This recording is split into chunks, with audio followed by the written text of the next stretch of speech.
organ lines yesterday? Great. Glad to hear it. So I have 2 hours with you this morning and 2 hours again with you this afternoon. We're just going to do 2 lectures today, though. So the first 2 hours will be covering this retinal lecture, 112 slides. And then we'll do neuro, I think is the next one this afternoon. The neuro lecture is usually nobody's favorite. If it is anybody's favorite, probably need a neuro consult because that's some tough stuff. But we'll talk about the retina. That's going to be important to y'all in a lot of ways, mostly for co-managing ocular issues relating to systemic diseases. And there's several retinopathies that we'll talk about that are mostly related to systemic conditions like diabetes or hypertension. So this is the blueprint. We've got macular degeneration that we'll go into. We'll talk about retinal detachments. Again, a couple different types of retinopathy, and we'll talk about vascular occlusions as well. So specifically, this is what we're going to cover.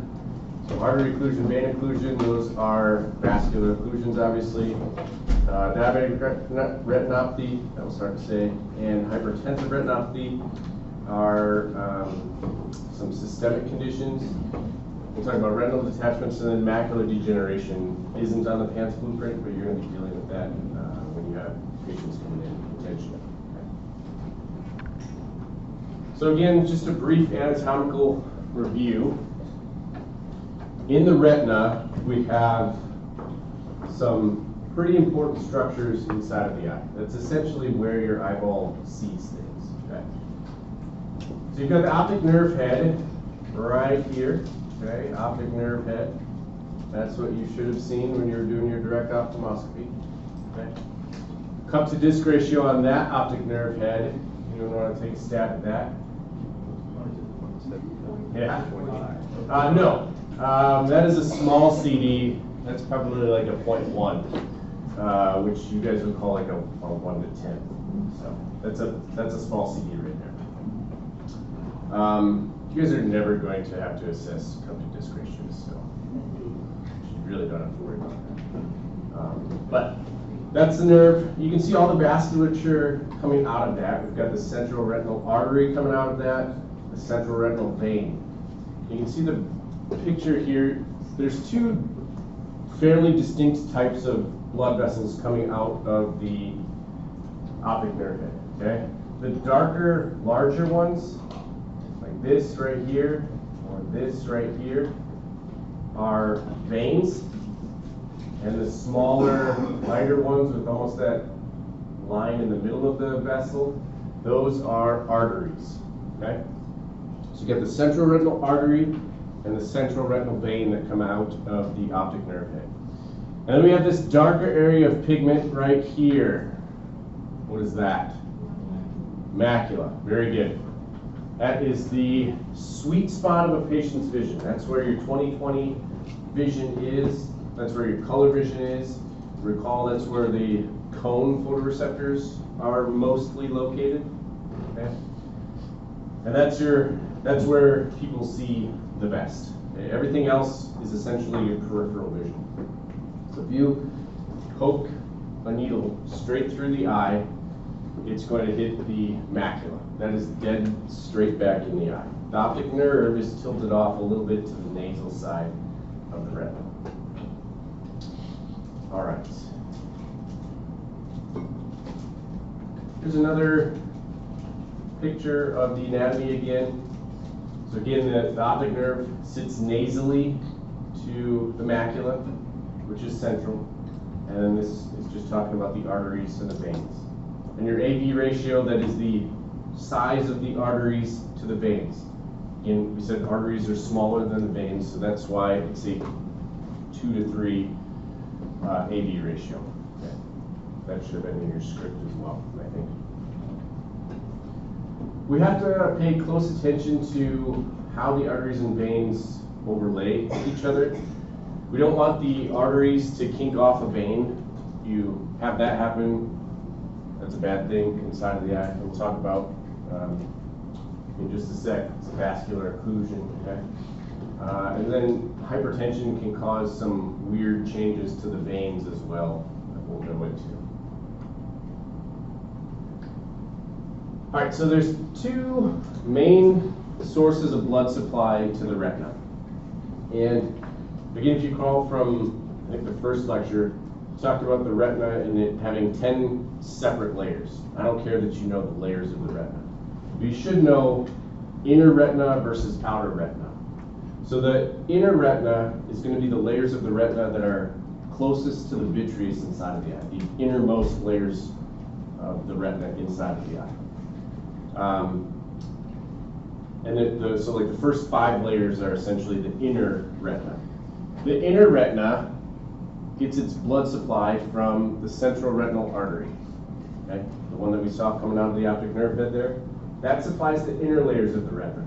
And then the choroid supplies the outer 5 layers of the retina, which should make sense because directly outside of the retina is the choroid, right?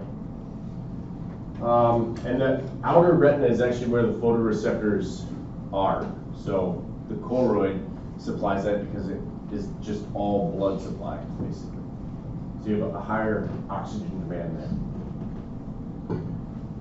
The retina itself is mostly clear, so you can't actually appreciate the layers of the retina if you're just looking at it straight on. Obviously, you're not going to appreciate them through a DO.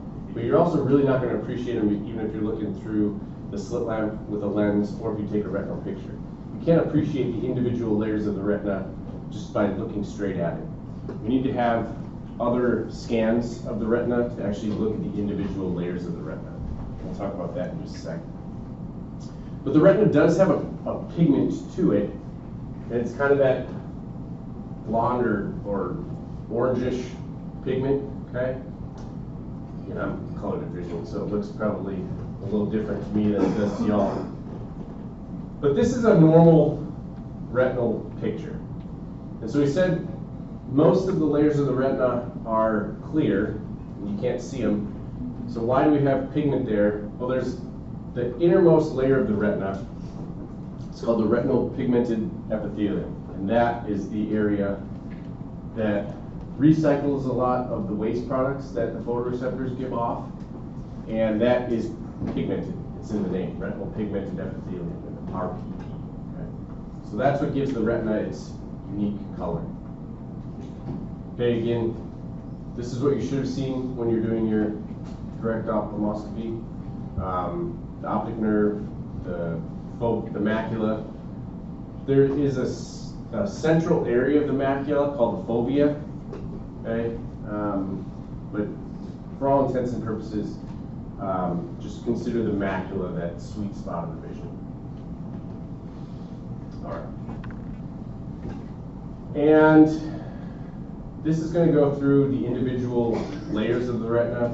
Again, I don't really care that you know it. So if you want to study this slide because you're a hard charger, that's great. But it's not necessarily going to pertain to you as a physician assistant. This slide is going over the individual layers of the retina. You can see the inner layers are actually at the top of this picture. So the retinal nerve fiber layer is the inner layer, or the innermost layer. Actually, it's kind of a membrane on top of that, but the first real layer is the nerve fiber layer. And then you can see at the bottom there, the RPE, that's the retinal pigmented epithelium. So this top left picture here is an electron microscope scan of the retinal layers. You can see each layer has different structures to it. So some look like little clusters of cells, like this ganglion cell layer right here. And then the next layer is kind of not cellular, or different types of cells. But each layer has a pretty distinct structure to it. You can see the PR right here, those are the photoreceptors. So these are the rods and the cones, and they're basically just like little strings hanging up. And that's where all of the light that enters your eye gets transmitted into a visual signal. The bottom picture is called an OCT, optical coherence tomography. So this is a scan that we have in optometry and ophthalmology clinics that can actually appreciate the individual layers of the retina. So we'll take OCT scans very routinely. They're very quick to do. It takes a matter of seconds to take a scan. The hardest part is just positioning your patient and having them look where they need to look to take the scan. But this is a really unique and useful scan because each of the layers can have a certain disease component to it. So for example, if you have a patient with macular degeneration, they're going to have little exudated material in a certain layer, the OPL right here, outer plexiform layer. That's not relevant to y'all, but we have to look at these individual layers to see what actually is happening and then associate that with the actual disease that's causing an issue. So OPL will have issues with macular degeneration. The ganglion cell layer will have issues with glaucoma. So the OCT scan is a really useful scan that we have in our arsenal to treat and manage ocular disease, retinal disease. Okay, any questions on anatomy? Excellent. The first disease set we're going to talk about is the vascular occlusions. So we're going to start with artery occlusions first. There's two main types of artery occlusions that we have in the retina.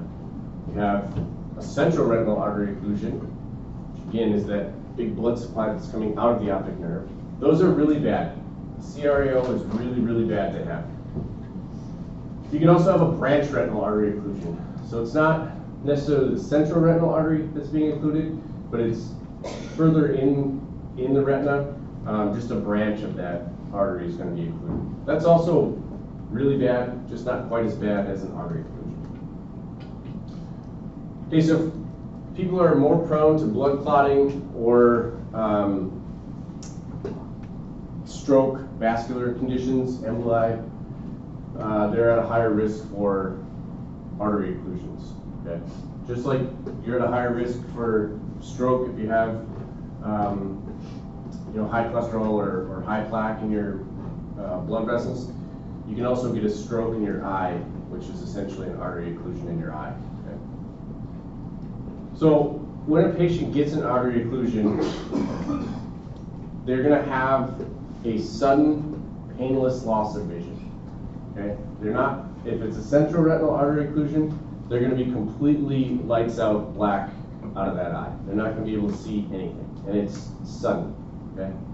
It doesn't take a minute to set on. It's like, I can't see anything out of that eye. Eyes open, can't see anything. And that will freak a patient out. Okay? They are blind in that eye. If that clot does not become dislodged within an hour, they're going to have pretty much permanent blackout blindness in that eye for the rest of their life.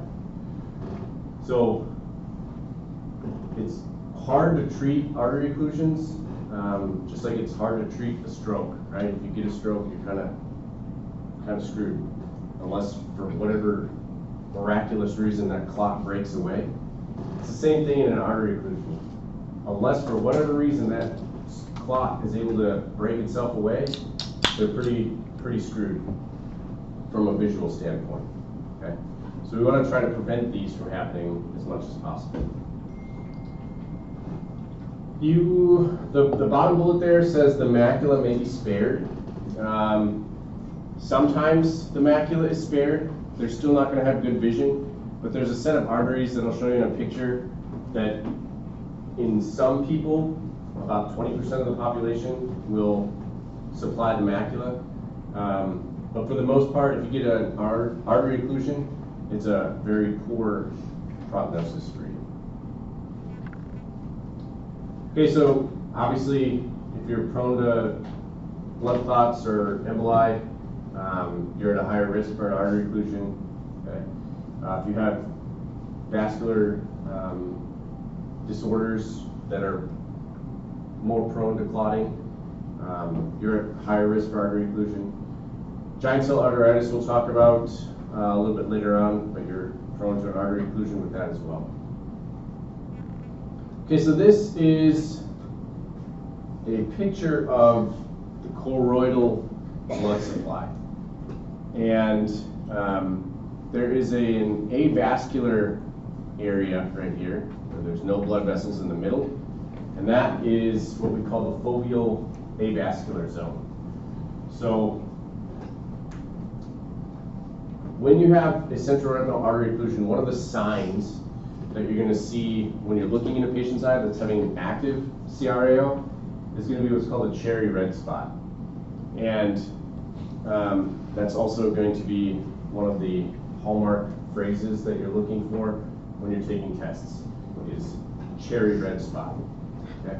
So if you see cherry red spot, it's probably a central retinal artery occlusion. But the reason we say cherry red spot is in a central retinal artery occlusion, the central retinal artery is blocked, so there's no blood supply that's getting to those inner layers of the retina, and if there's no blood supply, there's no oxygen, they're not going to work.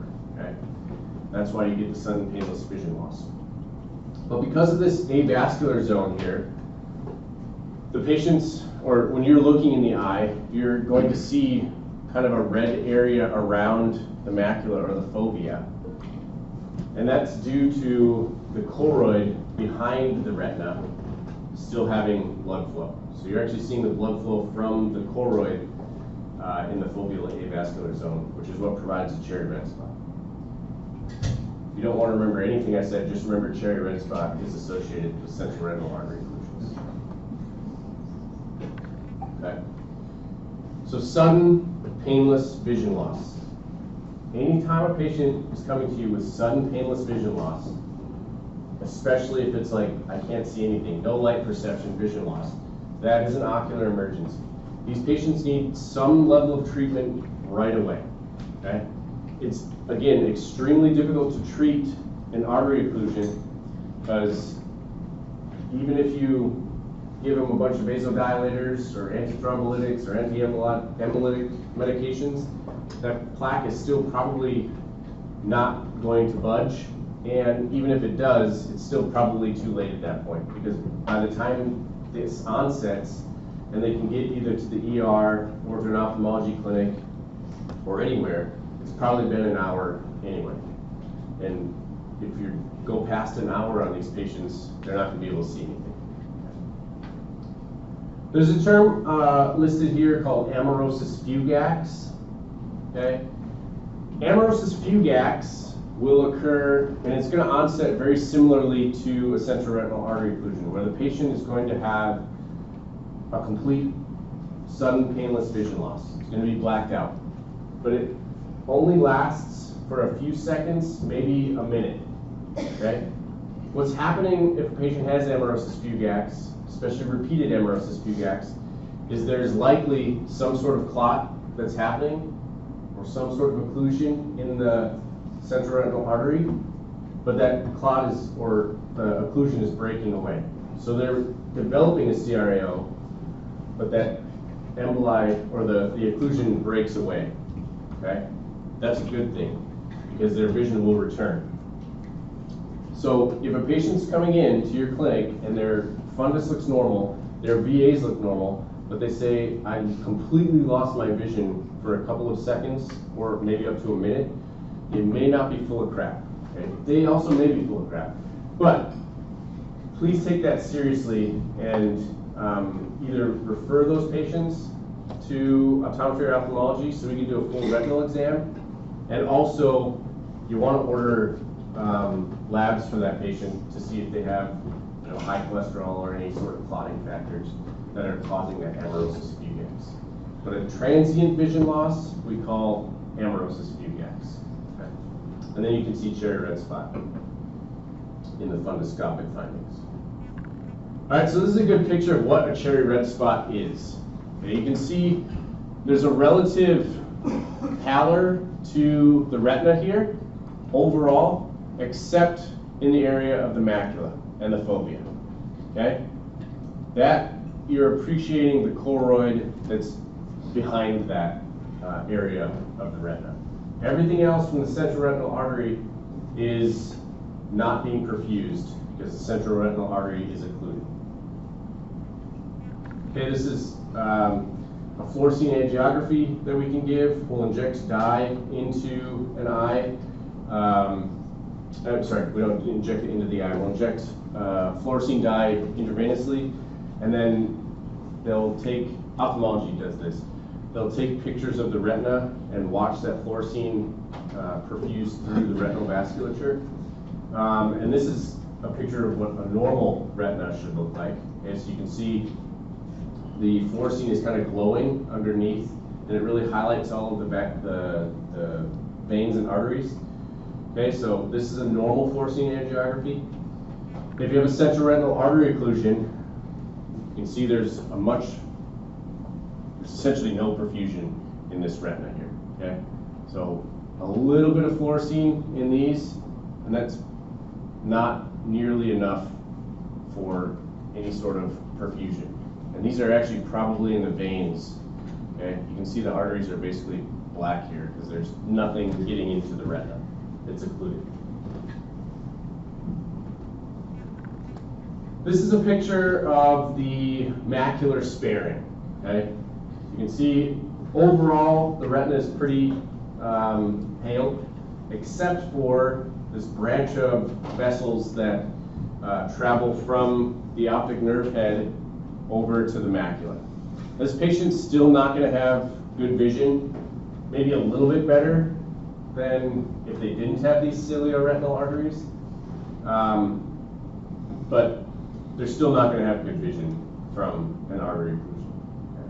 So if you see a patient like this, if you have a patient that's coming in, they've got sudden painless vision loss, and you dilate them and pop your DO out, and you're looking and you see this, and be like, oh yeah, you probably have those cilioretinal arteries. That would be pretty awesome if you guys could do that. I don't expect you to, so you'll probably never have to do it. Okay, as I've stated, the prognosis for a central retinal artery occlusion is poor because there's no blood supply to the retina, right? That cherry red spot that you saw in those pictures a few slides back will disappear eventually as well as the retina just becomes completely infarcted. We will monitor these patients, optometry ophthalmology will monitor these patients post CRAO, even though they don't really have much vision at all in that eye. Some of it may come back a little bit, but most of the time they don't have really any vision at all. But we need to monitor these patients still, because once you choke off the blood supply to the eye, but the eye is still otherwise healthy, the body's going to send signals to grow new blood vessels. Those new blood vessels in an eye are useless for all intents and purposes, and they only cause more issues. So neovascularization or new blood vessel growth inside of the eye is a bad thing. The neovascularization can leach itself into the vitreous jelly and cause traction between the retina and the vitreous and force a retinal detachment. It can invade its way into the anterior portion of the eye and clog off the eye's drainage system, which can increase the pressure inside of the eye, causing neovascular glaucoma. There's a lot of bad things that can happen with neovascularization in the eye, and so we want to limit that as much as possible, and that's why we monitor these patients. So again, their vision is going to be pretty terrible, but we still need to monitor for the neovascularization to prevent other injuries from that neo. Okay, any questions on the CRAO?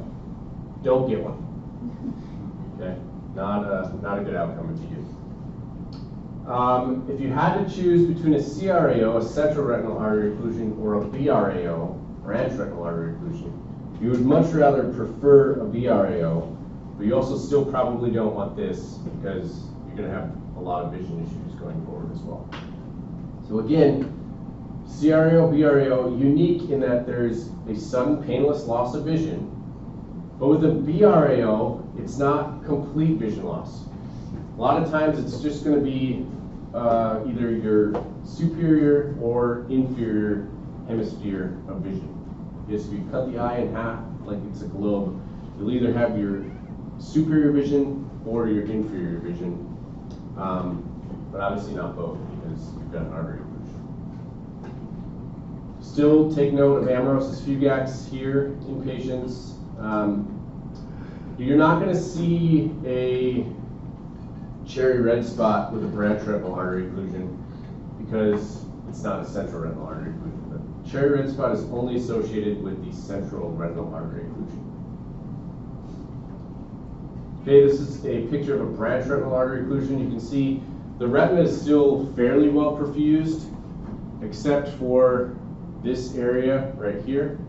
Okay, that's more pale. There's no blood supply getting there. Let's see if we can see where the clot is in this picture. I can't. I got another one right here where you can see in this vein right here, there's a clot right there. Little clot right there. It's choking off the whole vein, the whole artery. And that artery supplies all of this retina right here. Okay, so that's why all of this retina looks weird. It's really pale. This up here, fine. This down here, not fine. No vision, vision. Okay.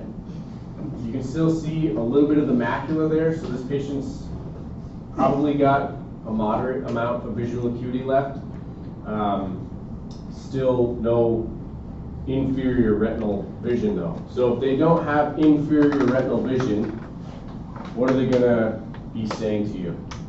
What can't they see? Can they not see inferiorly or can they not see superiorly? Superiorly, correct. It's flopped in the retina. And the reason for that flop, if nobody's ever explained it to you, is the retina will pick up signals of light as they come in directly into the eye. So your superior visual field, things up above you, will come in directly at a plane and hit the inferior portion of your retina. Just like things to your, if you're looking out of your right eye only, things to your left will come in and hit the right portion of your retina. Just think of where the light is entering the retina, and that's going to be the visual field that the patients have a defect in, if they can't see it. Okay. All right. Another poor prognosis, okay, unless the obstruction is relieved, probably going to be a poor prognosis, and that visual field defect will be permanent. What does that mean long-term for patients? If the macula is not affected, they'll still have pretty good central vision, and as long as the other eye is not affected, they'll still probably be able to handle most of the normal activities of daily living. If the macula is affected and the other eye is good, they'll still probably be good as well. Thankfully, we have two eyes, so if something goes wrong in one, hopefully we still have the other. But if something goes wrong in that good eye, then they're not going to have a good outcome. So the prognosis for a lot of these patients is really dependent on their overall eyes in general. If both eyes are good and you lose an eye, you're going to have a difficult time in life. You're not going to have depth perception, right? You may have visual field loss because you don't have an eye, but hopefully the other eye is fine in a lot of these cases. And again, a branch retinal artery occlusion is going to be something better to get than a central retinal artery occlusion. Still don't recommend getting one of these either though. Okay, so if you have a patient that has a sudden painless loss of vision and you determine it to be a central retinal artery or a branch retinal artery occlusion, this is the workup that you're going to run on these patients. So you're going to order the labs listed here, the ESR, the CRP, check platelets, okay? Obviously we're checking for inflammatory vascular conditions and clotting issues. And then you have to think about giant cell arteritis, which we'll talk about, I think, in the neural lecture as well. Giant cell arteritis is something that happens in older, usually males. Okay. You want to do a blood pressure check? Okay, probably going to be doing that on most patients anyway. You do an ultrasound, cardiac eval, full dilated eye exam. Again, you guys probably aren't going to be doing a full dilated eye exam. So what you need to consider is where's the nearest optometrist or ophthalmologist. And then you can also start some of these patients on either vasodilators or steroids or blood thinners, anything to try and break that clot. However, it's probably not going to work because there's really been no clinical evidence of anything working to help break up the occlusion. So again, prevention is the best way to mitigate these central retinal artery and branch retinal artery occlusions from happening. All right, questions on artery occlusions. Vein occlusions, going to be very similar, but the opposite thing is happening. Instead of no blood getting into the eye, now no blood can escape the eye. Okay? So you've got central retinal vein occlusions and branch retinal vein occlusions. CRVO, BRVO. Going to be very similar to the CRAO and the BRAO as well. All right, similar risk factors here for vein occlusions. Okay, again, very similar sudden signs and symptoms, sudden painless vision loss. Okay. You can have, your vein occlusions are going to have a little bit better visual outcome than your artery occlusions. Still not great. Central retinal vein occlusion is better to get than an artery occlusion. If you have to pick one of the four to get, the branch retinal vein occlusion is going to be the best one to get. That's got the best prognosis. It's still not great prognosis, though. Prognoses. Okay. All right, blood and thunder fundus. That is the hallmark way that a central retinal vein occlusion is described. There's just a ton of bleeding going on inside the back of the eye. Because again, the eye is getting blood supply from the artery, but the vein is occluded, so that blood has nowhere to go. The veins are going to get full of blood, and they're going to burst and bleed. Okay, so blood and thunder. The blood part makes sense. I think whoever described this is talking about these whitish exudative areas as the thunder. You have to use your imagination there. This is another blood and thunder fundus. Okay. Yet another. They all look very similar. There's just a ton of bleeding going on in that retina. I hope all of you can appreciate this is not a normal retina. Okay? If you can do that, that's really all you guys need to know. You need to know what a normal retina looks like, so that anytime you see a patient with an abnormal retina, you're like, that's not normal. I don't know what it is, but I'm gonna point you in the right direction. Okay? This is not normal. Also not normal. Okay? The optic nerve head here, you can't even really see. Number one, it's very swollen right here, and there's a ton of bleeding going on around it. These white areas right here are areas of infarcted retina. Those are called cotton wool spots. Okay, cotton wool spots. Let's go back to this slide here. So the veins are going to look weird, very dilated. They're full of blood, and they're going to be bursting. That's where you get the blood and thunder fundus. We have an interesting way of naming different types of hemorrhages. There's dot hemorrhages, there's blot hemorrhages, there's flame hemorrhages. Okay, I'll show you examples of dot, blot, and flame hemorrhages here on these pictures. You guys don't have to worry about that. You can just say it's bleeding hemorrhage. And then cotton wool spots and exudates.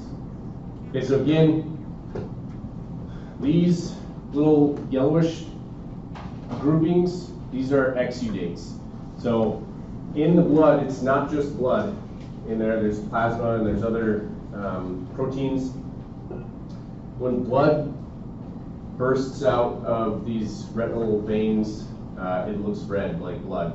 When the proteins burst out, it looks like these exudative areas, these little white bleeds essentially, or whitish yellow bleeding spots. Okay, so here, let's look for individual types of hemorrhages. So like a dot hemorrhage would be this little guy right here. They look like just a little pinpoint dot of bleeding. That little guy. Let's see if we can find another dot hemorrhage on here. It's pretty much the only one.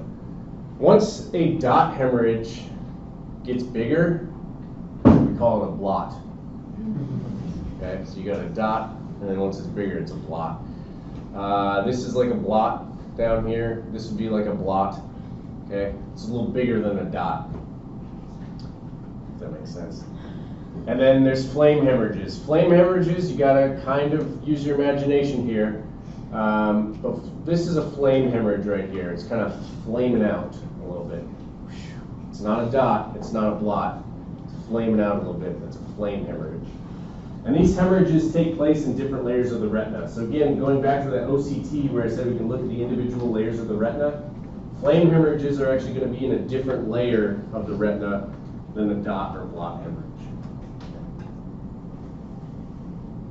All right. Prognosis, not great, okay? Especially if there's any ischemia going on, extremely poor. And if you have ischemia, there's probably going to be neovascularization in the future. So just like with the central retinal artery occlusion, we have to monitor these patients constantly for that. A non-ischemic can become ischemic later. Macular edema is not a good thing to have. The macula is swollen, that's going to jack your vision up. If your macula swells, that changes the place where the light's entering the back of the eye. So you're going to have visual changes, absolutely. And overall, pretty not great visual outcome. Better visual outcomes with a branch retinal vein occlusion. Again, similar in how it happens. It's just not the whole central retinal vein. It's a branch of it. Okay? Here is not a true blood and thunder fundus. This is just a branch retinal vein occlusion. So this branch right here is getting occluded, and none of this blood is able to come out. This is basically all flame hemorrhages right here. Okay? Not really any dots. But you can see the superior portion of the retina looks unaffected and just fine. Okay, more BRVOs. BRVOs under fluorescein angiography. You can see the artery is perfused just fine, but the vein is not. Okay. More pictures. All right. Prognosis of the BRVO, we'll say reasonably good. Not great though. So you should still probably try not to get a BRVO. But again, if you have to get one of the four, this is the one that you want. Okay. We're always monitoring for neovascularization because that can cause a retinal detachment, which is a bad thing. We'll talk about that here in a little bit.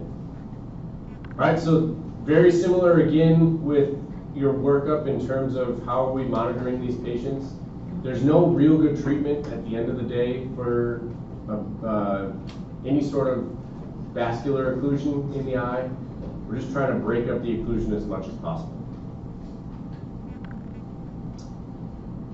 So if it is a systemic condition that's causing the vascular occlusion, treat that, and then get these patients punted over to ophthalmology. Really don't even send them to optometry for this. Just send them to the retina doc in ophthalmology, because I can't do anything for them. Only really the retina docs can. There are injections that we can put into the eye in the vitreous. We'll talk about those when we're talking about diabetes and macular degeneration, but spoiler alert, those are the anti-VEGF medications like Avastin.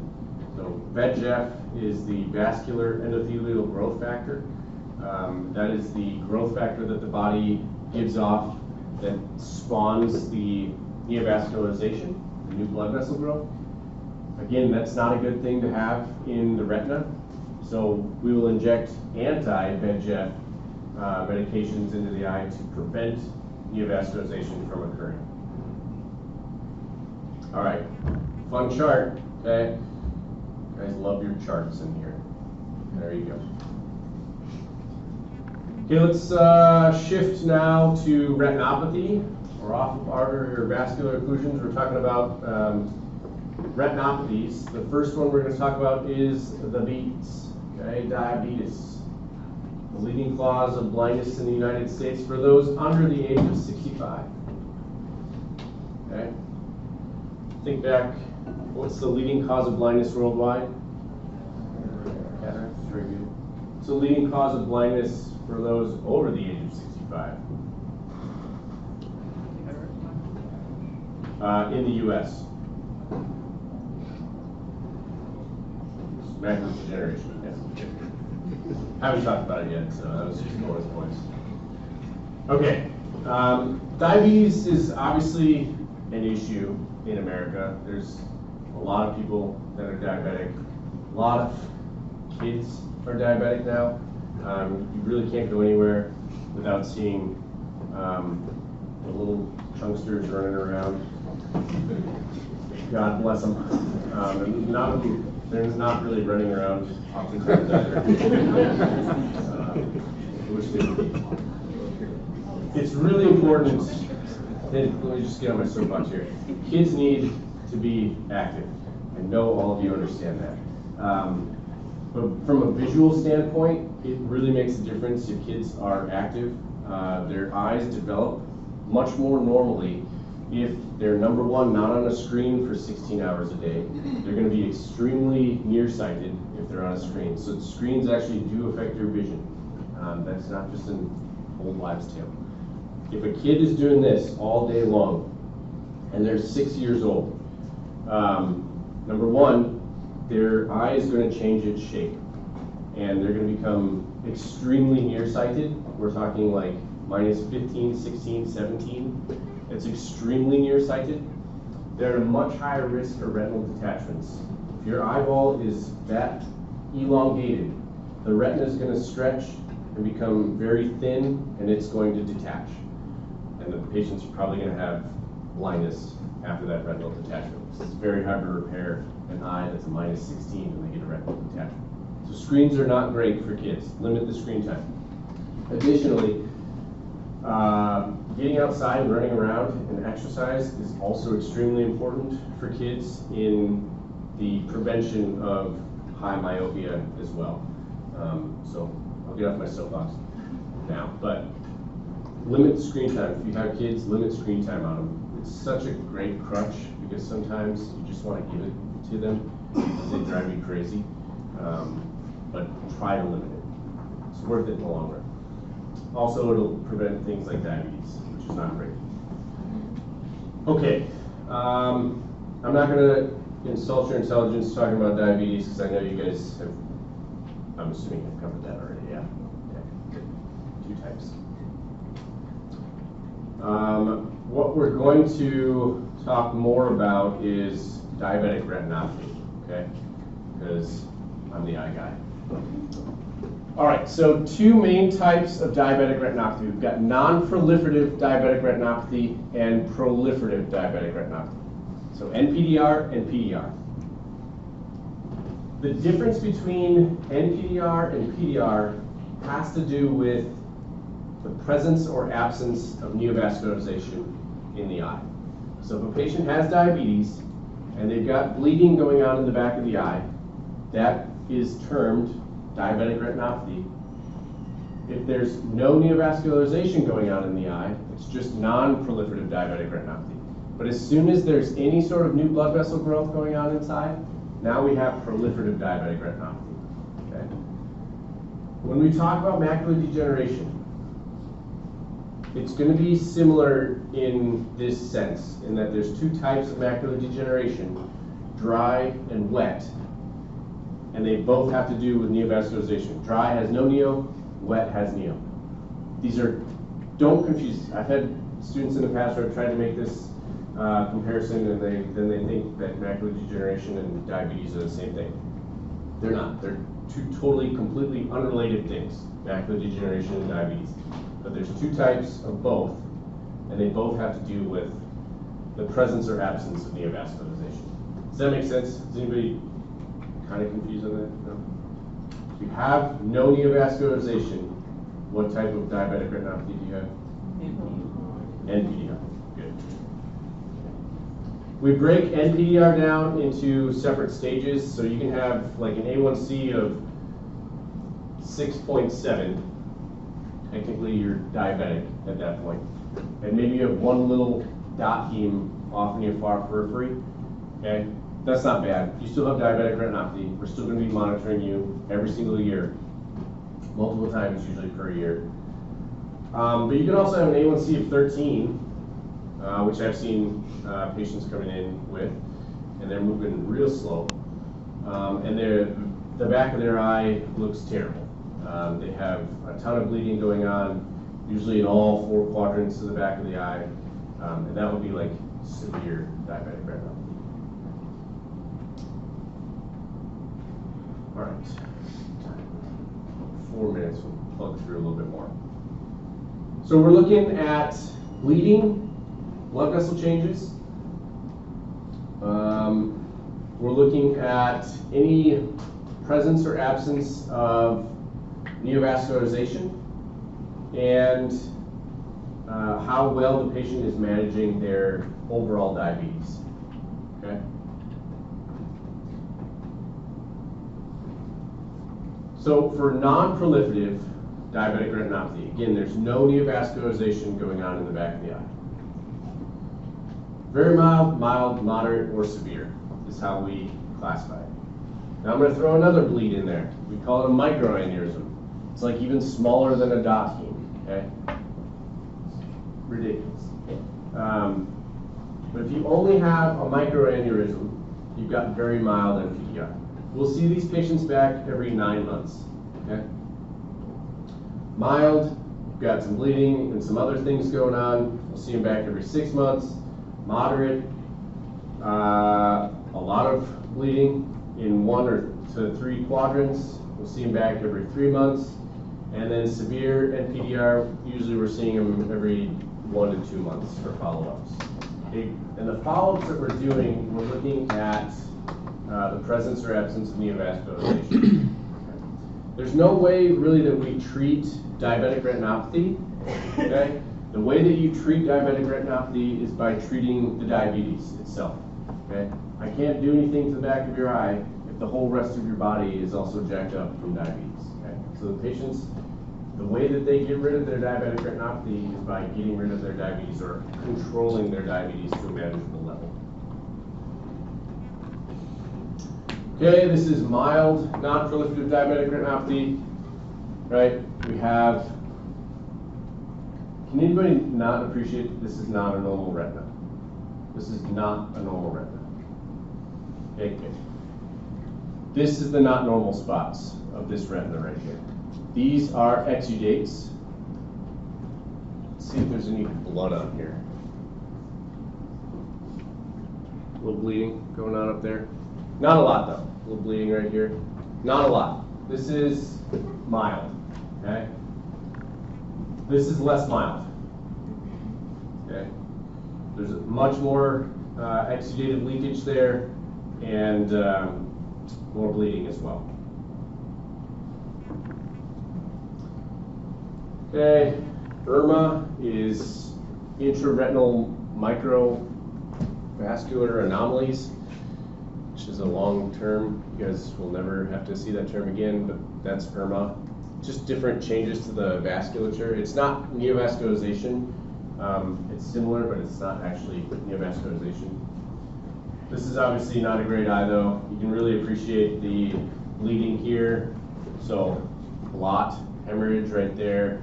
Cotton wool spot right here. This retina is infarcted, cotton wool spot. Blood. Probably some macular swelling there too. All right. Good place to stop. Let's take 10. You guys have a test today? Tomorrow. Was this the one you guys pushed to the left? Oh, sorry. Radiology, I never had to take. That sounds absolutely terrible. Kudos to y'all. That's awesome. Look. Probably not while you're going through it, but like, I still marvel every time you guys, every class I teach, the way that this course specifically, and I don't know if all PA programs are like this, I kind of doubt it if you're not military programs. You have a special way of doing things. The way that you guys are able to, number one, help each other out, and number two, cram like nobody's business for an exam, and then typically not completely dump all that material. It's really mind-blowing. So I love teaching this course, and being part of this overall program. You guys really are something special. So, all right. Back to proliferative diabetic retinopathy. Again, the thing that separates PDR from NPDR is neovascularization. Look at that. I even highlighted it and underlined it in red.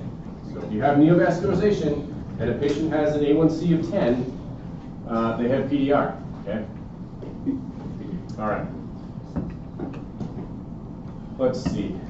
If, again, to beat a dead horse, there's ischemia in the back of the eye from whatever means, a CRAO, a CRBO with ischemia. Any sort of ischemia, the body is going to naturally want to resupply blood to that. So you're going to get neovascularization. And as I've said, that's not a good thing inside of the eye. Okay, these patients may have 20/20 vision, so that's a differentiator. If you're looking inside the back of the eye and see a crap load of bleeding, but the patient's visual acuities are still 20/20, you probably don't have a CRBO because their visual acuities would be much worse. So think of those context clues. How's the vision if there's any bleeding in the back of the eye? It's not just because you see a ton of blood doesn't mean it's a blood and thunder fundus. Okay, take note of the visual acuities and the other context clues that you may have in a vignette. All right. If patients have a PDR, they may have more floaters. Sometimes these floaters are actually bleeding. I mentioned salt and pepper being shaken over the vision. That's typically blood. They may have blind spots, not usually typical, and they won't actually know that they have them either. So with PDR, the signs and symptoms are going to be very similar to an NPDR. You just have neovascularization. So let's show you what neovascularization looks like. Neovascularization. This is pretty evident neovascularization here. See all these tiny, wispy little blood vessels? That is all neovascularization. That is not a good thing. We classify neovascularization based on where it is. If it's close to the optic disc, we call it NVD, neovascularization of the disc. If it's on the iris, we call it NVI, or rubiosis irides. If it's elsewhere in the retina, we call it neovascularization elsewhere, NVE. Yeah, that one's good. I like that one. All right, here is PDR under fluorescein angiography. So you can really appreciate there's no vascular occlusion going on here, right? The vessels here are all perfused, but there's a ton of perfusion around here. That's not normal. It should not look like that. Okay, think back to that normal FA slide where it was just all the vasculature, the normal blood vessels. This is not normal. Okay, PDR can lead to profuse scarring as well. And fibrotic material, which can lead to a retinal detachment. We'll talk about that in just a second. There's more neovascularization here. I labeled it as NVD and NVE. And then we've got a preretinal hemorrhage here. Okay, this kind of looks like a hyphema, which we'll cover here in trauma lecture, but this isn't the iris, this is the retina. So there's blood that's pooling between the retina and the vitreous. And it pools down there. We call it a preretinal heme or a boat heme. So it looks like a boat. Okay, what are we going to do for diabetic retinopathy? Again, I can't treat their diabetic retinopathy. Okay? Ophthalmology doesn't treat diabetic retinopathy, except in the case of neovascularization, where they'll inject the anti-VEGF medications. But you guys are treating the diabetic retinopathy, okay, by treating the diabetes in and of itself. So retaking labs, all the diabetic labs that you have to take, and then getting them to either take their medications or changing their medications or increasing dosages, whatever you have to do to get that A1C down, that is going to treat the diabetic retinopathy. Okay, all about tight glycemic control. Okay, and then if you have PDR, these patients are going to be seeing ophthalmology for anti-VEGF injections. When you have, yes? For all of these workups, for the diseases, do we need to commit like diabetic retinopathy, these specific labs, these x-rays, these things, for each of those different things? Specifically, I mean, like, I think like diabetic, that one's pretty easy, but like some of the other ones, like there's like, you know, the set rate, the CRP. yeah, if I say ESR CRP, you should probably know you need to order ESR CRP for those. I'm just running through my test in my head right now. 15 things that are something like that. Yeah, if I breeze through slides, probably not super beneficial for you to chuck that away to memory. Does that make sense? Try to highlight the important things for your test and PANS, and you as a PA. That's my end goal. Obviously, I want you to pass my test. I want you to pass your boards. But I really want you guys to be good PAs when it comes to the eyeballs. Because there are really good ones. Most of them are really good. Some of them are not as good. Not bad, but just not as good. And when you can really tell, like somebody that has no idea what they're doing, or they're just really taking the easy way out, like they get some conjunctivitis or something that shouldn't be referred to me, like we take note of that. So don't do that. Did that kind of answer your question? Hopefully. If I hit it hard, then you kind of should know it. Okay.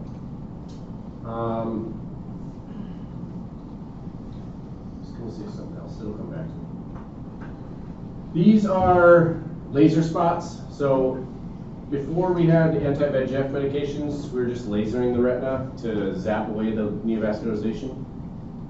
This is done less commonly now because all of these are going to scar and you're not going to be seeing anything through these areas. So it's much easier to just use anti-VEGF injections now. These are all, if you see that checkerboard pattern in the retina, that is from laser.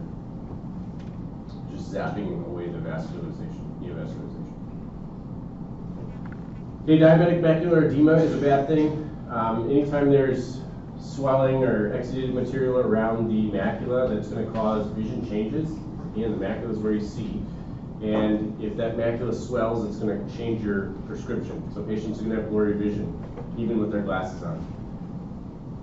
We'll note that. So if they come in, they're wearing their glasses, their A1C is 9, and they can only read 20/40, maybe I can refract them down to 20/20, but I'm not going to. I'm going to not change their prescription, because as soon as their A1C gets back down to 6, then their vision is going to go back to normal once that swelling goes away. So they will have vision changes, and that's often what brings them in to figure out that their diabetes is out of control. They'll maybe skip their appointments with y'all, because nobody wants to get stuck with a needle to draw labs. But when their vision's off, they'll come see me, and then I'll ask them when the last time they saw you was, and they'll be like, oh, I just saw him. No, you didn't. So then I will send them over to y'all to manage their diabetes. Okay, this is a picture of what macular edema looks like on a fundus photo, and then we have an OCT picture here. You can really appreciate, there's a normal OCT on the right here. This is what the retina looks like. This is the macula on an OCT. So there's the individual layers, so you can kind of appreciate it in here with the color changes and whatnot. And then you can see this nice little dip in the middle. That's the fovea. Okay, that's normal. This is not normal. Okay, you have a mild retinal detachment here, pigmented epithelial detachment. You've got swelling going on right here. That's not a normal retina. Okay, that person needs to get their diabetes under control. Okay, if you have a patient with diabetic macular edema, you're doing the same workup, basically controlling their diabetes. Okay. ordering your diabetic labs, and then altering their medications. All right, that's it for diabetes. Moving on to retinitis pigmentosa. Okay, another eye condition that kind of sounds like a Harry Potter spell. This is not a good disease to get, and unfortunately it's inherited. This is arguably the worst ocular condition to get because you have no control over it. You either have it in your genes and you're going to develop it, or you don't, and hopefully you don't. But it's passed down genetically. And why do I say it's the worst? Well, because when you're born, you don't have RP, and you develop RP usually in your 20s, late teens, early 20s to 30s. And so you've grown up being able to see, and then your retina essentially dies, and you don't have vision. So your eyes will not outlive your body, and that's usually what we want to prevent. In eye care, our goal is to make sure that your eyes die after you die. Okay? I want you to be able to see throughout your entire life. And when it's the inverse, it's really crappy for these patients. Okay? I've seen 3 active duty service members with RP, which is a lot more than I would like to see. One of them was a late 30s male in the Army, and he had not great vision. He was still like 20/40 best corrected, was losing a little bit of his peripheral vision, was fully educated on the condition, knew he had it, and was just trying to take advantage of the sight that he had while he still had it. The second was a sailor, female. She was in her low 20s. She noticed that she knew about RP because her dad had RP. She noticed that she was becoming symptomatic around Halloween because she did some glow-in-the-dark nails, and she couldn't see her nails at night. One of the symptoms of RP is first a loss of your night vision, because your peripheral retina dies, and that's where all your rods are. And when your rods die, you don't have any night vision. She still had good central vision. I got her down to 20/20 with glasses, but she didn't have much peripheral vision left, and the night vision was kind of gone. The third was actually one of our students going through the ophthalmic technician course, and he had no clue what RP was. He did not know that any family member had had it, and we did his retina scans and took pictures of his retina, and it was RP, and I was like, oh crap, this is going to be a terrible conversation. Fortunately, I didn't really have to have too much of a terrible conversation, because in my role there, I'm not a clinician, I'm an instructor. Kind of gave him a heads up and then put the hard conversation on the docs. I had the hard conversation with the sailor female, and that was crummy, because she knew she was eventually going to go blind. It really sucks having your vision taken away from you by something that's kind of out of your control. So, long story short, hopefully none of you have RP, because you'll go blackout blind before you die. All right, here are the symptoms. Vision is usually decreased. Night difficulties will arise. Again, you lose your rods, so that's your peripheral vision. So your peripheral vision is going to be decreased. Eventually, you're going to be looking through like 2 tiny little pinholes, and then it's going to go blackout blind. And it's bilateral as well. Okay, the signs that we see, there's a clinical triad. There's bone spicules that I'll show you on this next slide. That's kind of the retinal pattern that we see, and that's just the dead photoreceptors. The arteries are more narrow, and the optic nerve has a pallor to it. So this is a picture of the bone spicules. Again, you guys can probably appreciate this is not a normal looking retina here. Those are dead photoreceptors there.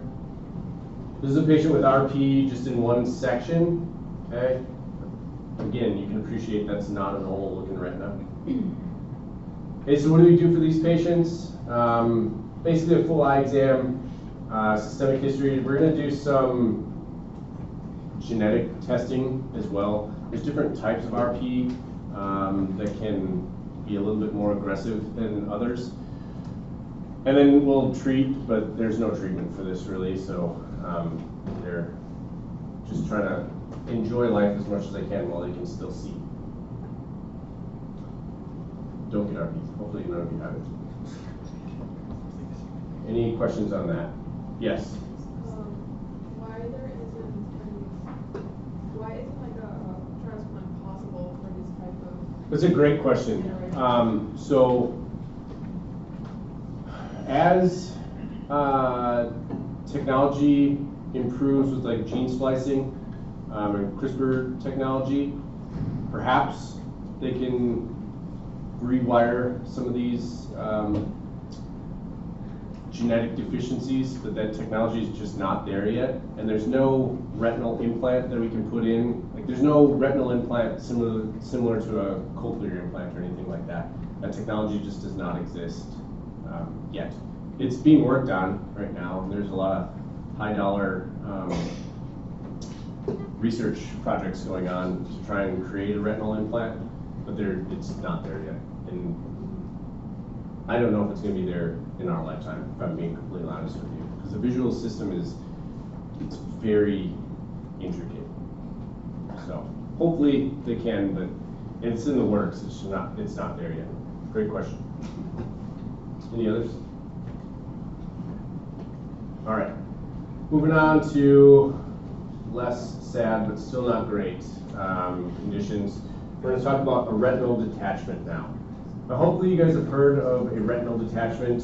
I've talked about it a little bit already. There's three main types of retinal detachments that I want you guys to be familiar with. Okay, the first is called a rhegmatogenous retinal detachment.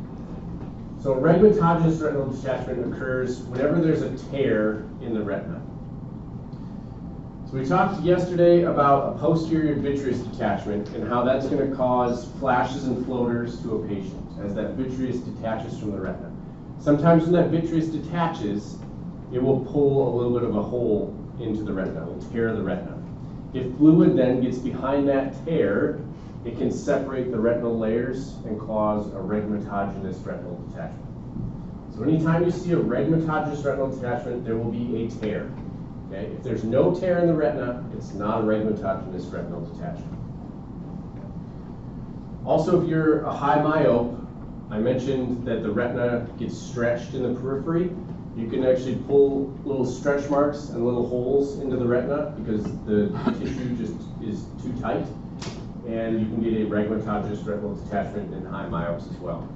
That's why if you have had refractive surgery and you were like a -6 or 7, you should still get annual eye exams because we need to monitor your peripheral retina because you've got good vision now at distance, but your retina is still stretched and elongated. So you need to make sure there's no holes or tears. So if you've had eye surgery and you're a high myope, you should still be getting annual dilated eye exams. Yes, dilated, they're important. I remembered what I was going to say about diabetes. Diabetic patients, when you see them in your chair, should be getting at minimum one eye exam every single year. If you have diabetes, you need to have an eye exam every single year. And the reason that we see patients yearly for diabetes is because the eye is essentially the only place in the body that we're able to appreciate vascular changes in vivo, right? So we look at the eye and assess if there's any bleeding going on. Their diabetes probably isn't well controlled, and then we'll send them back to y'all to alter the medications. If there's no bleeding, no changes in the back of the eye, then they're usually good to go for another year. Okay. That's what I forgot. All right, second type of retinal detachment is an exudative retinal detachment. So this time there's leakage from beneath the retina. So the choroid either has a bleed or there's fluid accumulating due to swelling underneath the retina, and that will separate the retina and detach it. Okay? There's no tear with an exudative retinal detachment. Again, if there's a tear, it's a rhegmatogenous retinal detachment. So no tear, there's just fluid behind that's separating the retina. So anytime the retina is separated, you're not going to have vision in that area, okay? So patients are going to have visual symptoms if they have an exudated retinal detachment. And then the third is a tractional retinal detachment. I kind of talked about this already. If you have neovascularization from any of the conditions I've already talked about, neovascularization in the eye is particularly bad because that new blood vessel growth can leach its way into the vitreous, which can cause traction on the retina. When those new blood vessels are leached into the vitreous, if that vitreous gets shaken up, it can tear the retina off or detach the retina, okay? So if you have neovascularization, you can develop a tractional retinal detachment. All three of those are not good to have because your retina's off and then you can't see.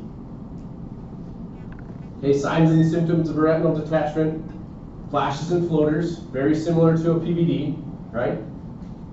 But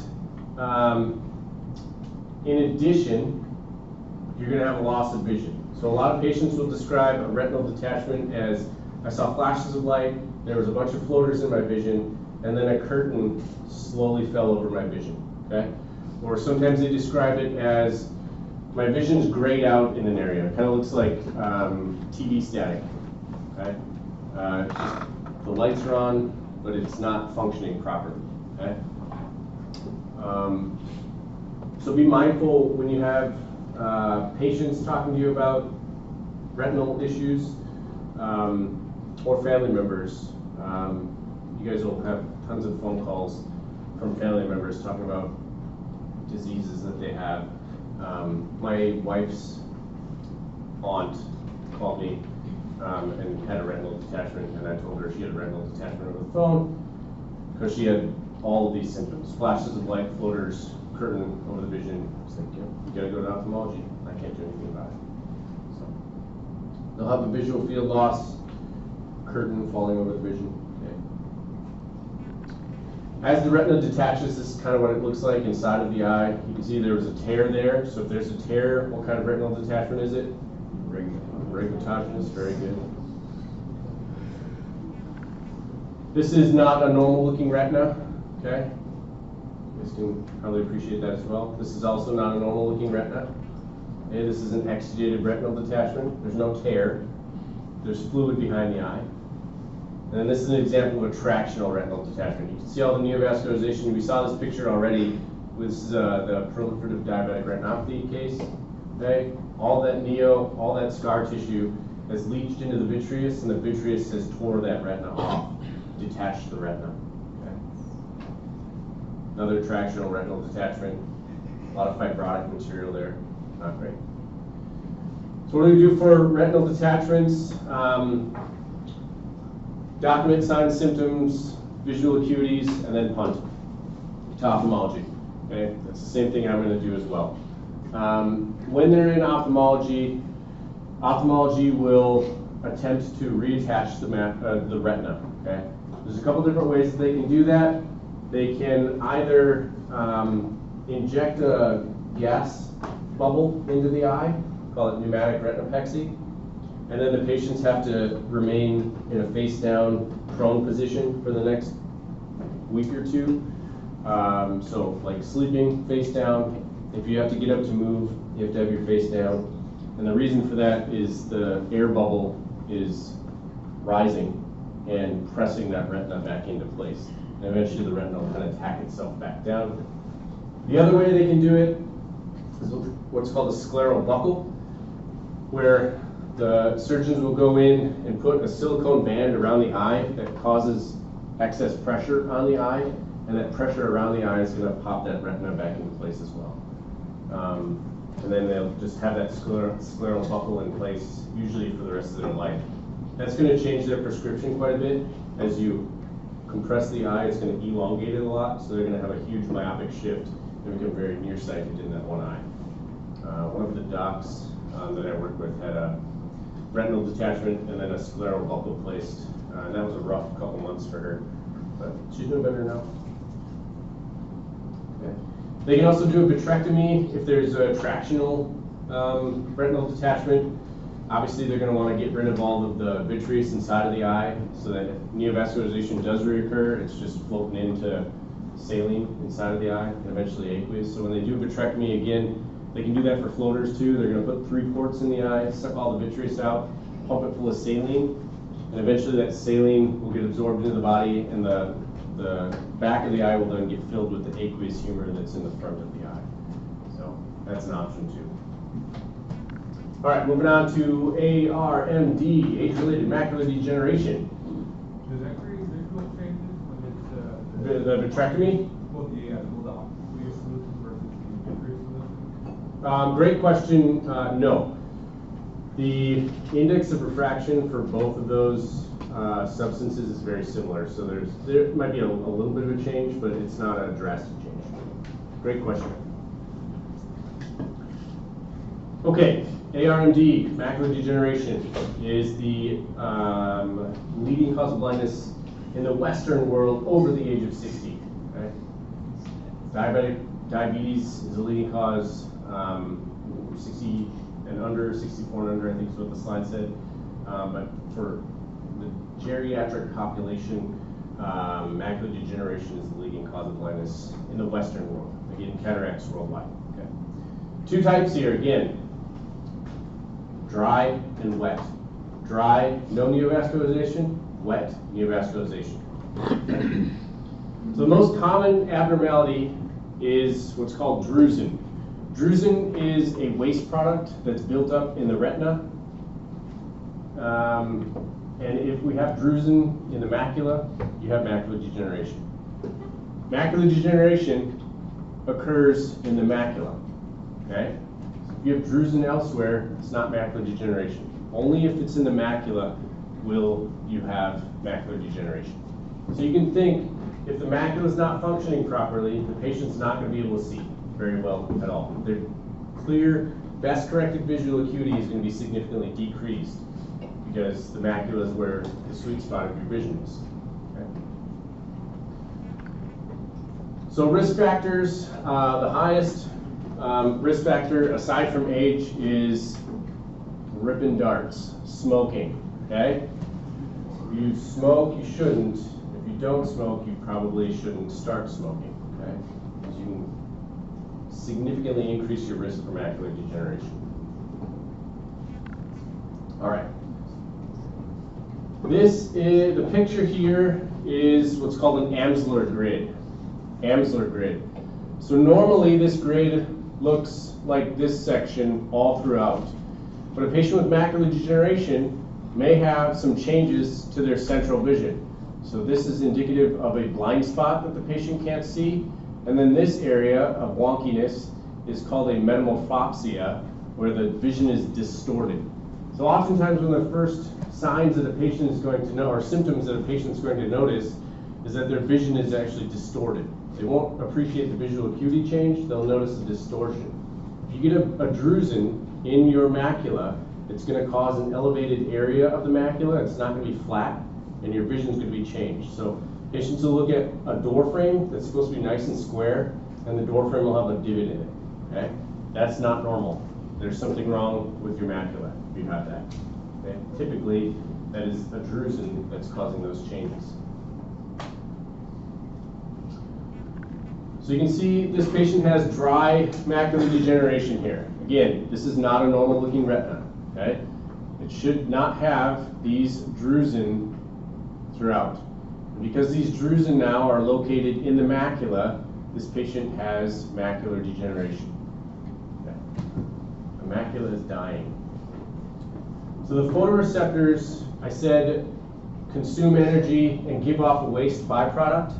That waste byproduct is recycled by the innermost layer, the retinal pigmented epithelium. Sometimes in patients with macular degeneration, all times actually, in patients with macular degeneration, that RPE stops functioning properly, and that's where the waste builds up, and that is what drusen is. Okay? Drusen is a waste buildup in the macula due to a dysfunction of the retinal pigmented epithelium. Okay, end stage Dry AMD can lead to geographic atrophy, where the macula just atrophies away. Okay, the macula is supposed to be there, it's not. It's atrophied away. Okay, it's all kind of clumped down here, not where it's supposed to be. This patient's not going to have good vision, so they're going to be legally blind. Legal blindness, let's hit on that for just a sec. If you are correctable to 20/20, you're not legally blind. So I don't care if you're a -8, if you take your glasses off and you're like, I can't see anything, I'm legally blind. If you put your glasses on and you can see, you're not legally blind, okay? Legal blindness, by definition, there's two ways to be legally blind. Number one, with your glasses on, the best correction we can get you is worse than 2400, which is the big E on the chart. If you can't see that big E on the chart with your best correction, you're legally blind. The other way to get legal blindness is with a loss of visual field. So if you're looking through two tiny little pinholes, you're also legally blind. We can't have people driving around looking through these two tiny pinholes because they have no peripheral vision and they're going to be swerving into everything. Okay, so that's why we take licenses away from elderly folks, and that ticks them off. Had a guy in school that we had to pull his license, and he was very agitated. We had to have security escort him out. Like rightfully so, though. You're really limiting a person's ability to live. You take away their freedom to drive wherever they want. So, not fun. Risk factors from going from dry to wet. The longer you have macular degeneration, the more risk you are from going from dry to wet. And again, wet has neovascularization associated with it. Smoking is another risk from going from dry to wet. Okay. This is what wet looks like. So we've got neovascularization around the macula here, these new blood vessels, and you can see that on the fluorescein angiography here. Okay, workups that we're going to do in the clinic. We're going to give the patient an Amsler grid, and we're going to give that Amsler grid to the patient. And they're going to actually monitor that. So a lot of times they'll just have the patient take the grid home, put it on the refrigerator, and then weekly, or as much as they want to, more than weekly if they want, they'll just stand next to the grid, they'll cover an eye. Here's the grid. Cover an eye, and I tell the patients, I want you to use your peripheral vision. I want you to stare at that dot in the center, cover that eye, okay? And then while you're staring at the dot, do you see all four corners, all four sides, and is any part of that grid missing or distorted? And you have to check that unilaterally, right? If you check it bilaterally, you might be missing a blind spot. Okay. If they have distortion, they're going to draw it as how they see it. So this is an example of a distorted Amsler grid. There's a drusen there that's causing that distortion. Okay, how do we treat AMD? Long story short, we don't.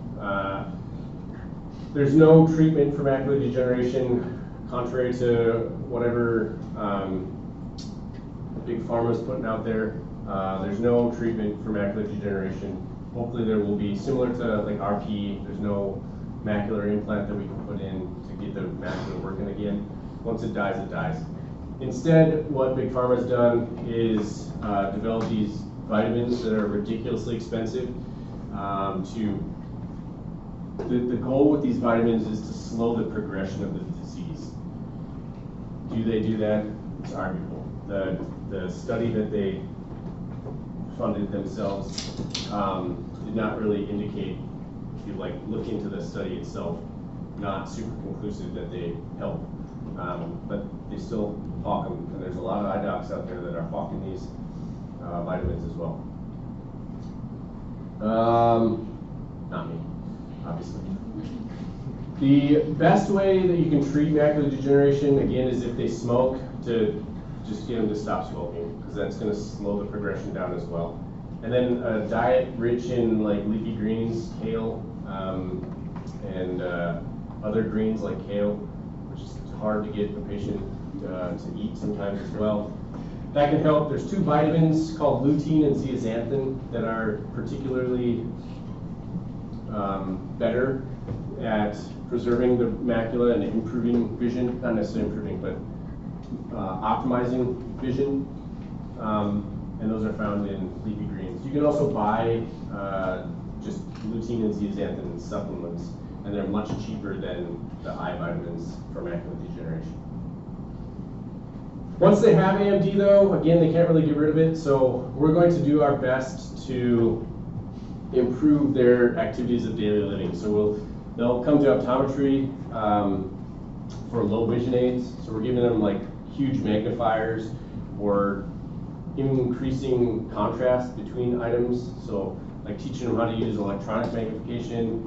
So a lot of patient education and some devices that we can give these patients, but we're trying to maximize the sight that they have and just help them out to either read or do whatever they like to do, knit or whatever it is, trying to help them out as much as possible so they can still do what they like to do and enjoy life as much as possible.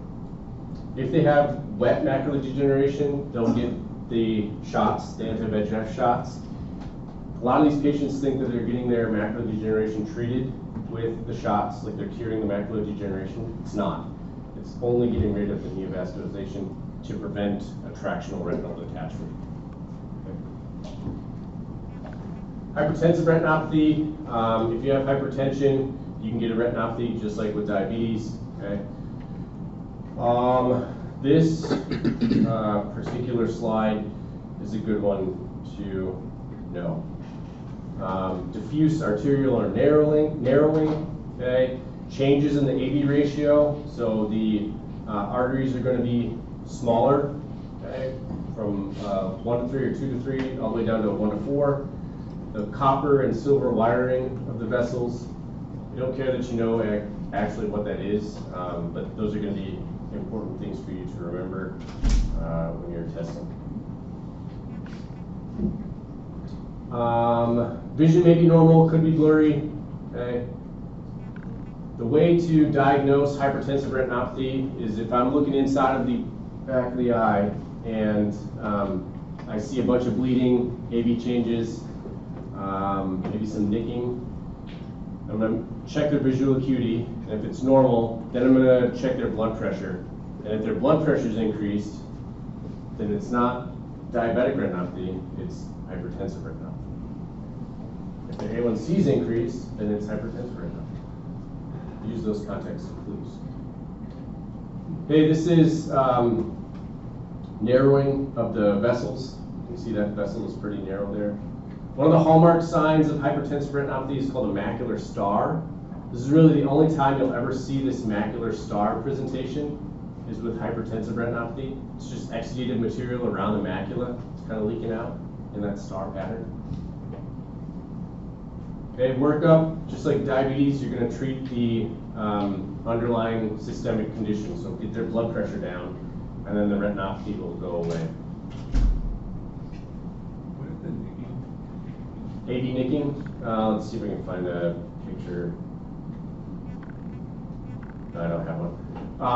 As the arteries and veins cross one another, if the artery chops off a vein, not chops it off, but if it sits on top of it, it can nick the vein and cause like a kind of an occlusion, and then you'll have bleeding going on. That's what it means by AD nicking. What exactly is going on in there? To make the vessel attenuated like that,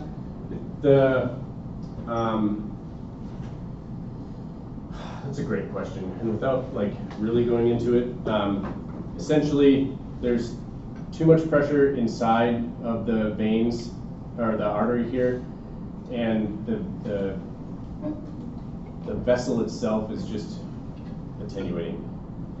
That's a really broad overview. I don't want to get too much into it with that. Yeah, I wouldn't worry about it.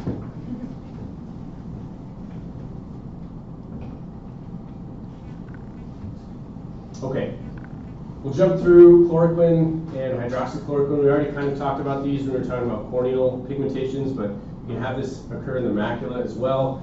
It doesn't happen as much anymore because we have these dosages down pat, okay? But it can cause what's called a bullseye maculopathy if you have too much chloroquine or hydroxychloroquine in the eye. I have a picture of that coming up here too. Once you have this retinopathy is not reversible, okay? So we want to make sure that when you're prescribing chloroquine or hydroxychloroquine that you're going based off the prescription guidelines. And if you have a patient that's on these medications, they need to have routine eye exams as well so we can monitor their macula. If they do develop bullseye maculopathy, we'll tell you, and then you guys will change the medication that they're on. This is a picture of bullseye maculopathy, okay? Kind of looks like a bullseye in the middle there, rings around it.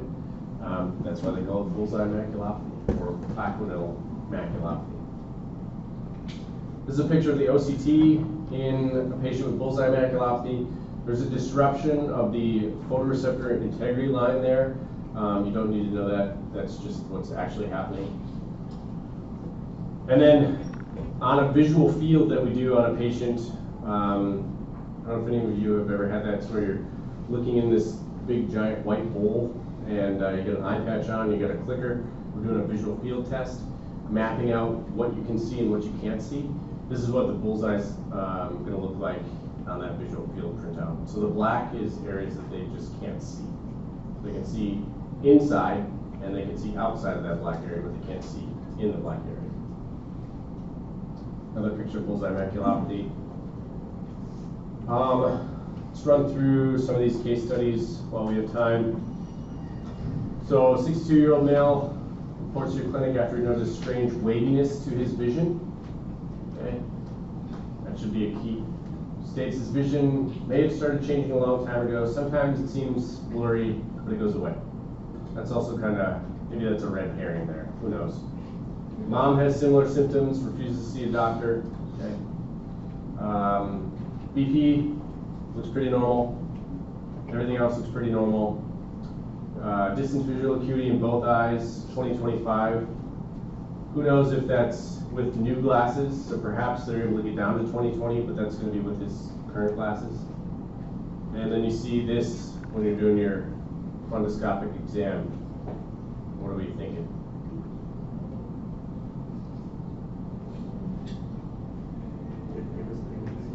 You can go to the next slide and see what it actually is. But that's age-related macular degeneration. That's drusen in the macula. Okay, that would be what the strange waviness was to his vision. Okay. Age-related macular degeneration. So what's the treatment for that patient?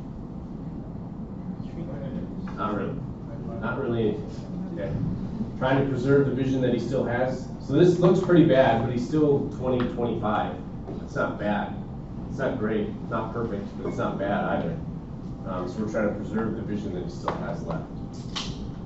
A 48-year-old male reports to your clinic complaining of progressively worsening vision loss in the left eye. Notes his vision has gone from just a bit cloudy to a complete loss of vision. That's not good. Okay. States it's like someone pulled a curtain over my eye. Whoa. I should be thinking something specific there. Okay, flashes and floaters, increase in floaters before the loss of vision, denies any trauma. BP is elevated, right? That's going to be a red herring though. DVA, not great in the right eye, not perfect in the right eye, not bad. Left eye is not good at all. Okay? Light perception, basically. All right, but you're looking at this now and you're like, that actually doesn't look too terrible. That is, though. That's a retinal detachment. So, patients with retinal detachments should get seen as soon as possible. As soon as that retina starts to detach and they notice the curtain falling over their eye, they still may have good central vision. That means the macula is still attached. As soon as that curtain falls over the macula, then the macula detaches and then their vision is not good because the macula is detached. So if they can get the retina tacked back into place before that macula detaches, there's a really good visual prognosis for those patients. But as soon as that macula detaches, they're not going to have as good of a vision long term. It's just not going to be as crisp because the macula has been disrupted. Retinal detachment. 38-year-old female reports complaining of progressively worsening vision, especially at night. Yeah, that's not good. Difficult to find a seat in a dark movie theater. Family history of legally blind DP. Pretty good. Okay. VAs are not perfect, but she's also not corrected. Okay. So perhaps with glasses we could get that a little bit better. And then you get fundoscopic exam and you see the bone spicules and the vesical attenuation and the waxy optic nerve. This patient's got RP. That's not a fun conversation. Abrupt vision loss in this 66-year-old male. Woke with the vision loss. Okay, so sudden painless loss of vision, that's a bad thing. Denies any trauma. BP a little elevated. Right eye, light perception, that's not good. Left eye, pretty good. There's an APD in the right eye. We'll talk about APDs this afternoon during neuro. See a pale fundus, kind of cherry spot. CRAO. How do we manage that? You don't really. You try to get the clot out, get them rushed over to an emergency room or an ophthalmologist, but they're not going to have a good prognosis in that eye. Okay, another 26-year-old female, can't see anything below my nose and my right eye. Okay. Happened 2 weeks ago, but it just went away. So what is that called? Amaurosis fugax, good. Denies any other signs, symptoms, no history of trauma. Okay, using oral contraceptives, that was one of the risk factors for this condition. VA is not great in the right eye. Looks like some bleeding going on there. Not throughout the eye though, just a branch, BRBO. Pretty similar to how we're going to write the questions for the retinal portion of this. All right. Any questions? That's a lot of slides. Good work. Got 2 more hours this afternoon. All right. We'll see you then.